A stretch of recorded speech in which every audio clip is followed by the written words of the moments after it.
அன்பார்ந்த சகோதர சகோதரிகளே, உங்களுக்கும் உங்கள் குடும்பத்தில் உள்ள அனைவருக்கும் சமாதானம் உண்டாவதாக.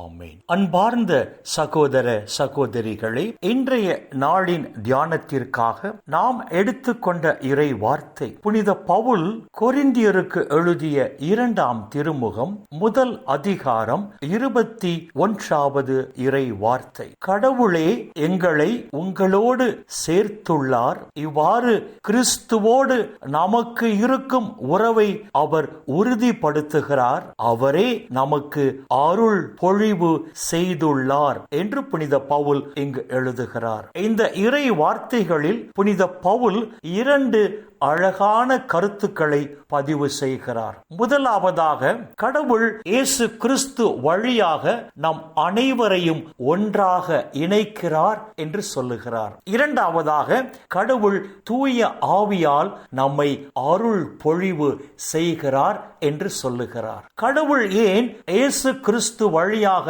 நம் அனைவரையும் ஒன்றாக இணைக்க வேண்டும்? நாம் அனைவரும் ஒருவரோடு ஒருவர் சகோதர அன்பில் வாழ கடவுள் இயேசு கிறிஸ்து வழியாக நம் அனைவரையும் ஒன்றாக இணைக்கிறார். எங்கோ பிறந்த நாம், எங்கோ வளர்ந்த நாம் ஒருவரோடு ஒருவர் சகோதர உறவில் வாழ, ஒருவரோடு ஒருவர் சகோதர அன்பு கொண்டு வாழ கடவுள் இயேசு கிறிஸ்து வழியாக நம் அனைவரையும் ஒன்றாக இணைக்கிறார். இரண்டாவதாக, கடவுள் ஏன் தூய ஆவியால் நம்மை அருள் பொழிவு செய்கிறார்? கடவுள் இந்த உலகில் அவர் திட்டத்தை நிறைவேற்ற இயேசு கிறிஸ்து விட்டு சென்ற அந்த இறை பணியை தொடர்ந்து செய்ய கடவுள் தூய ஆவியால் நம்மை திரு பொழிவு செய்கிறார். புனித பவுல் எபேசியருக்கு எழுதிய திருமுகம் 4ஆம் அதிகாரம் 11ஆம் இறை வார்த்தையில் சொல்லி இருக்கிறபடி, சிலரை திரு தூதராக திரு பொழிவு செய்கிறார், சிலரை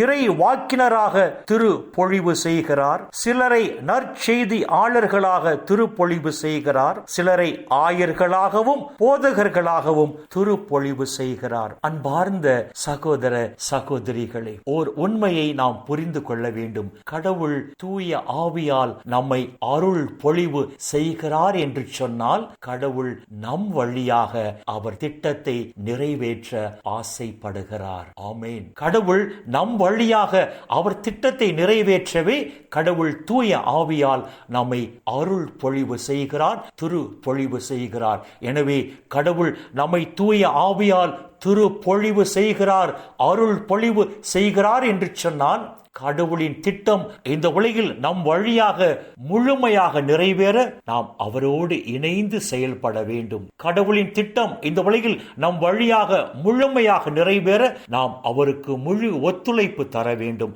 அப்பொழுதுதான் கடவுளின் திட்டம் நம் வழியாக இந்த உலகில் முழுமையாக பூரணமாக நிறைவேறும். எனவே அன்பார்ந்த சகோதர சகோதரிகளே, இயேசு கிறிஸ்து வழியாக ஒன்றாக இணைக்கப்பட்ட நாம் ஒருவரோடு ஒருவர் சகோதர உறவில் வாழ்வோம், சகோதர அன்பில் வாழ்வோம். தூய ஆவியால் திருப்பொழிவு செய்யப்பட்ட நாம் கடவுளின் திட்டம் இந்த உலகில் முழுமையாக நிறைவேற அவரோடு இணைந்து செயல்படுவோம். அப்பொழுது பரலோக பிதா இந்த உலகிலும் மறு உலகிலும் நம்மை மிகுதியாக ஆசீர்வதிப்பார். இந்த இறை சிந்தனைகளோடு நாம் ஜெபத்திற்குள் கடந்து செல்வோம். எங்களை நேசிக்கிற நல்ல பிதாவே, அப்பா, இந்த உலகில் இன்னும் ஒரு நாளை நீர் எங்களுக்கு சேர்த்து தந்த உம்முடைய கிருபைக்கு நன்றி சொல்லுகிறோம். எங்களை நேசிக்கிற பரலோக பிதாவே, இந்த உலகில் இன்னும் ஒரு நாளை நீர் எங்களுக்கு சேர்த்து தந்த உம்முடைய கிருபைக்கு நன்றி சொல்லுகிறோம். இயேசு கிறிஸ்து வழியாக ஒன்றாக இணைக்கப்பட்ட நாங்கள் ஒருவரோடு ஒருவர் சகோதர உறவில் வாழும் போது, தூய ஆவியால் திருப்பொழிவு செய்யப்பட்ட நாங்கள் உம்முடைய திட்டம் இந்த உலகில் பூரணமாக நிறைவேற உம்மோடு இணைந்து செயல்படும் போது, அப்பா, இந்த உலகிலும் தேவரீர் எங்களை ஆசீர்வதித்து இந்த உலக வாழ்வின் முடிவில் நிலை வாழ்வையும் எங்களுக்கு பரிசாக தருவீராக. அப்பா பிதாவே, இந்த இறை செய்தியை கேட்கிற எல்லா மக்களையும் அவர்கள் குடும்பங்களையும் உம்முடைய பாதத்தில் அர்ப்பணித்து செபிக்கிறோம். அப்பா, இந்த இறை செய்தியை கேட்கிற உம்முடைய பிள்ளைகளுக்கு நல்ல உடல் சுகத்தை தந்து இந்த நாளில் இவர்கள் தேவைகளை விண்ணிலிருந்து நிறைவாக சந்தித்து இந்த நாளில் உம்முடைய பிள்ளைகள் மன நிறைவோடு, மன மகிழ்ச்சியோடு, மன அமைதியோடு, நலமோடு வாழ கிருபை செய்வீராக. இயேசுவின் பரிசுத்த நாமத்தில் ஜெபிக்கிறோம் நல்ல பிதாவே. ஆமேன், ஆமேன், ஆமேன்.